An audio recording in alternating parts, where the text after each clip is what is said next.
roast like to the slum. It was a dream, but now, alhamdulillah, it's a reality. Assalamu alaikum warahmatullahi ta'ala wa barakatuh. My name is Ishaq Mustaqeem. My father is from Haiti and my mother is from Switzerland, and I'm Muslim 2 years now. I was born in Montreal and I grew up in Montreal. When I was a young kid, I was really good in school. Like my mom, I'm sure my mom had like high hope in me because I was his first kid, and I was a really good kid, really good grades in school and everything. Everything changed while I was looking for happiness. I was only living with my mom and my stepfather, and I didn't really have a father figure. My stepfather was not a father figure, and my dad was not in my life. So I ended up being raised by the street. So at the age like 13, 14 years old, I started looking like the other kids in school, and I saw the kids that were like taking drugs and drinking alcohol and going out with girls. I saw them like more happy than the other kids. So I started to wanted to be with them and try that stuff. So that's what I did. And hanging out with bad people end up to giving us like bad habits. So at the age of 15, I was so bad that they put me in like a juvenile jail. So I went to juvenile jail like for a few months, and after that I didn't stop like doing bad things. I did so much bad things that they wanted me like to lock me down like for good. So I ran out from that juvenile jail, and after that my mom had to send me back to Switzerland. So I went to Switzerland to work for her brother, and I worked there like for like 3 months. But then again, I was alone there, but I put myself into a trouble that the police was looking for me, that I had to come back here to Montreal. And that was at the age of 17. At the age of 17, I cooled off. I stopped doing like bad things a little bit because I was saying to myself like soon I will be 18, and soon like if I get caught, I will go to jail. But I don't know what happened with me. Like at 18, like I started back again, and they got me, and I went to jail for like 2 years. Before I went to jail, I learned that the happiness was into getting high, getting drunk, and getting with girls. But in jail, because jail is the school of crime, I learned that the happiness was into getting a lot of material thing, a lot of money. And 2 years in that jail made me have a criminal mind. I didn't have a really criminal mind before, but that 2 years, like that's what it did. And I was Christian before, and I was Christian, but I was not praying. I was only praying like when I wanted something really bad, or when I was into problems. And that jail time was for me a problem. So I started reading the Bible and praying a little bit. And I don't know why, like somebody that I wasn't speaking with, he wasn't around like who I was hanging with. He just came and gave me the Quran, and he told me to read it. But at that time, like I was reading the Bible, and the Quran was not written the same way, so it didn't like touch me. So I just like give it back.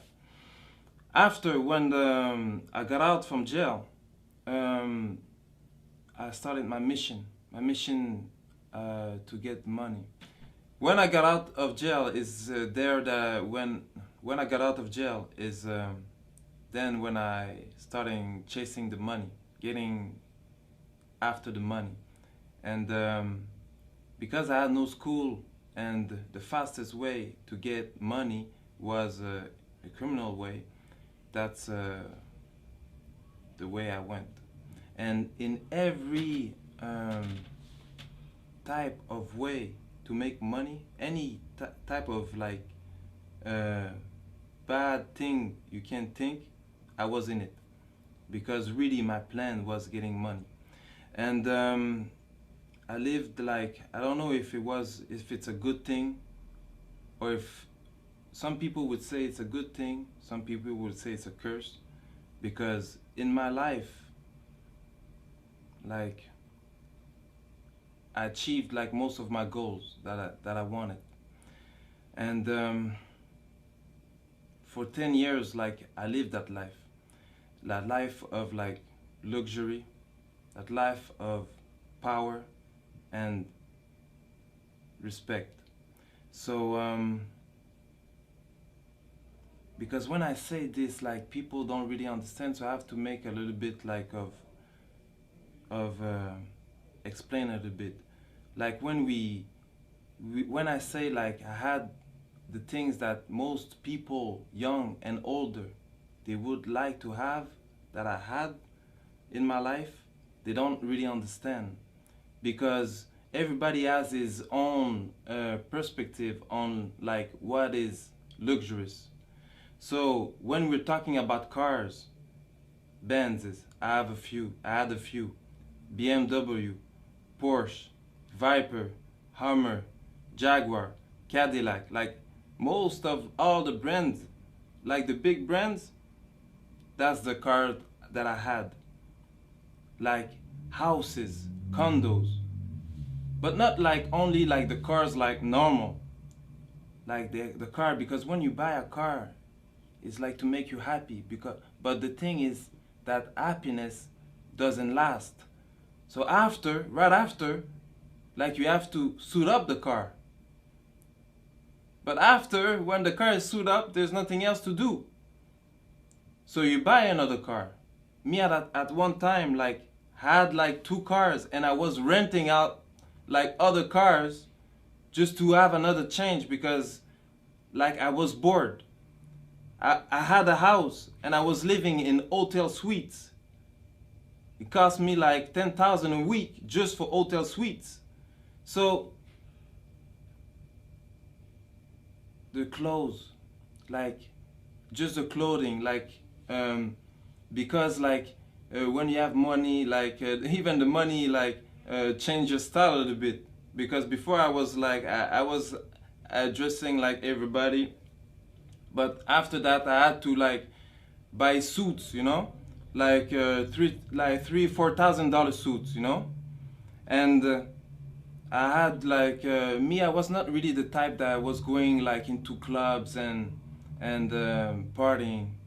I didn't really like that. What I liked it more was really, because really I was on a mission, I really liked it more like staying home, counting money, planning for other plans, you know. So when I got out into the club, was only like for money purpose, when we had like meetings, or like when they invite me. So they had to be like VIPs and everything, because the thing is that most of the rappers, they want to be like gangsters, and most of the kids, they want to be like rappers, but those rappers, they want to be like the criminals. And at one time, that was the type of person I was. I was a person that really liked like to enjoy a good meal. So that's what I liked it most. Every day going to big restaurant, like the biggest restaurant of the cities, and eating on floors that most of you will never see. Like floors that are not open to the public. So we eat like for like few thousand a meal. And that's nothing, because there's other people that's doing more, you know? So that was the type of life that I was living. And I lived like a millionaire life for like 10 years. But at the end, because all that doesn't come from nothing, you have to work a lot. And at the end, I was questioning myself, like, because when you have all that, and I didn't find the happiness, like, even at one time, because I was in my house, that I rebuilt my complete house, like, I made a container like to come in front of my house, and I destroyed everything, like throw out everything in the container, and I rebuilt everything like with the best of the material. But even after, I'm alone in my house, like, and I'm thinking like I'm not happy. Even if I drink the best of the alcohol, I'm not happy. So I was questioning myself like really badly, and it's then when sometime like you go into like little like what we can call like depression, because you're questioning yourself so much. And at the same time, like, because when you live that kind of life, it can't be good forever. So after 10 years, I got caught for a little thing, and I had a sentence of 11 months. So I went to jail for a few months, 9 months, and because I didn't, like, you don't do like the full sentence. Like I went to jail for 9 months. So there, because of my criminal file, like they put me like in a certain area, like the maximum. And at that time, like they put me like, even like if I had like a good life, there's always like, you always want more. So there's like always, I was looking up to other people still, you know. So, and they put me like in a wing with like those kind of people that had even more money, that was spending even more money. Like they were talking like a lot of money. So and it's not like anybody, like we're talking just like that and you believe, like you can read it in the newspaper when something happened, like it's in the newspaper. So and they were talking about me like that. Even them, they were not happy. Even them, like they wanted to change. So really, all that made me even more like put in a position that I had that I had to think about my life. And after, at the end of my sentence, I got in a jail, in a cell with a Muslim, and that Muslim brother started to talk to me about Islam. And really now I was like, because I was already questioning myself, so I was really interested about what he was saying, and what is a good thing for him but a bad thing for me. He got released, but he told me he would send me the Quran, but maybe something happened because he never did. Like, not, I don't know if he never did, but I never received it. So after I got released, and I went back to my same life, you know, and I forgot everything about God, because when you know more into problems and you're not a Muslim, as soon as things go good, like you forgot God again. And while I was like doing my life, I met up with a woman, and that woman, she was Muslim, and her mom, she told me that I should look up into Islam. And it's then that I started doing my own research. So I was reading like books, and I read the Quran, and I was really surprised to find that in the Quran that they had like the same prophet that there was in the Bible.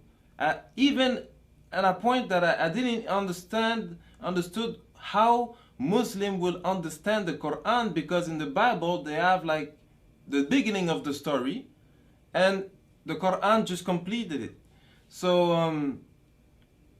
and I started to do my own research, like even like a lot. I was researching, and the only problem that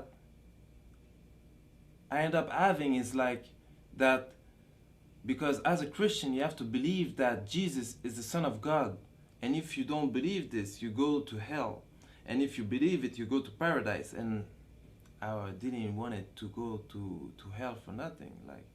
Like it had to be the true religion, so I had to really make some research. And alhamdulillah, I found that Islam was the truth, and I made my shahada. So right after I took my shahada, 3 days after, my mom called me and told me that the police was looking for me. So I went to see my lawyers, and they told me that I should give myself tin. So I went and I gave myself tin, but for the first time, it was the first time I went into jail as a Muslim. I'm here with my client Isaac, or known as Ishaq Mustaqeem, who is charged in Montreal with various offenses, particularly fraud, forgery, the use of forged documents. With regards to the fraud that my client is charged with, the amount of the fraud is $689,970.24.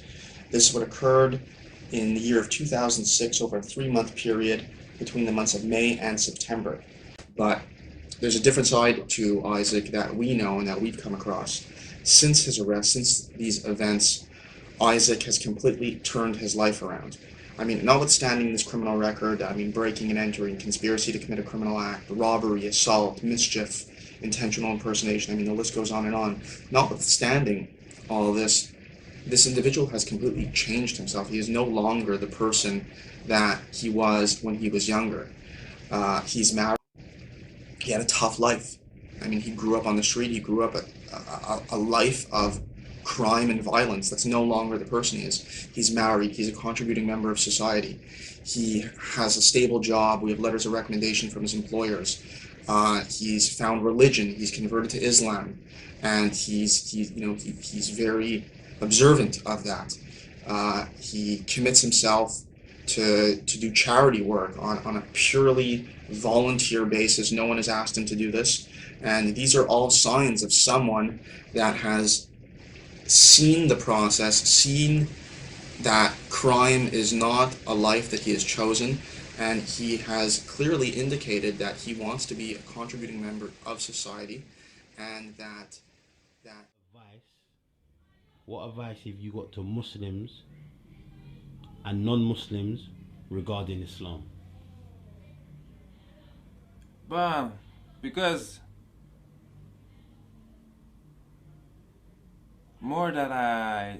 before I never knew like Muslim people. If there was Muslim people around me, I didn't know, because they never talked to me about Islam. I really think that there was no Muslim around me.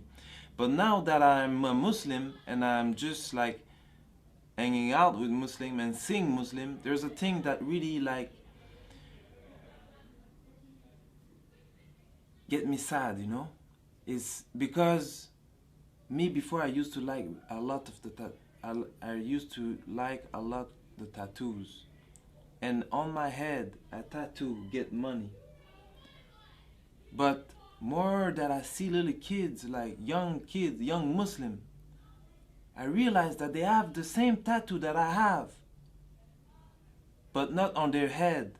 They have it on their heart, and they want to compromise their Islam for money, for like seriously stupidity. Like I don't, and that get me like really sad, that they don't know the value of what they really have,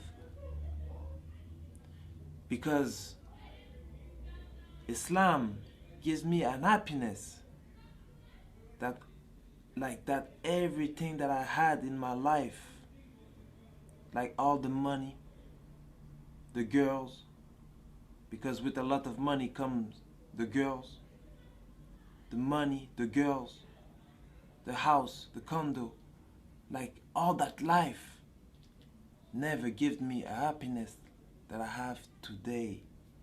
A happiness that lasts.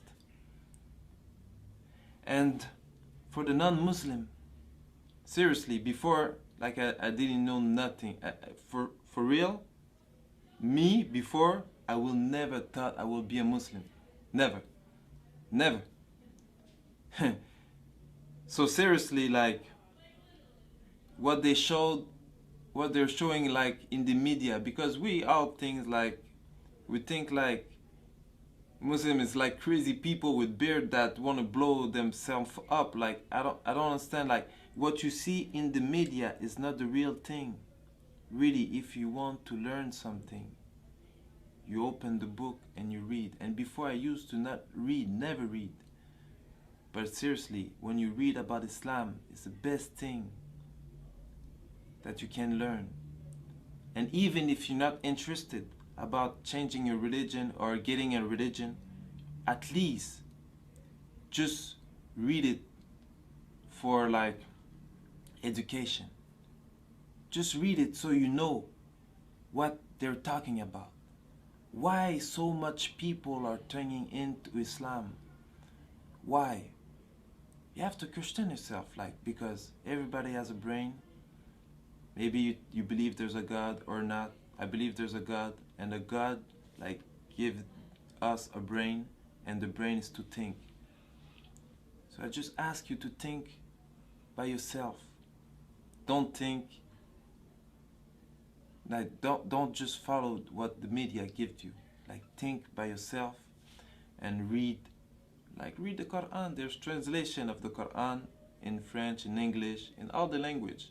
So just read, try to really learn about Islam, and don't look what the Muslims are doing, because that's a lot of people say like, but I know a Muslim. A lot of Muslims, we're human beings and we all do mistakes, and there's a lot of Muslims that like there's only one Muslim, and that was a prophet that really like can live what the religion, the Prophet ﷺ, like that really like lived what the religion was teaching. But all the Muslims, most of the Muslims, even me, I'm not a perfect Muslim. We all try to be good.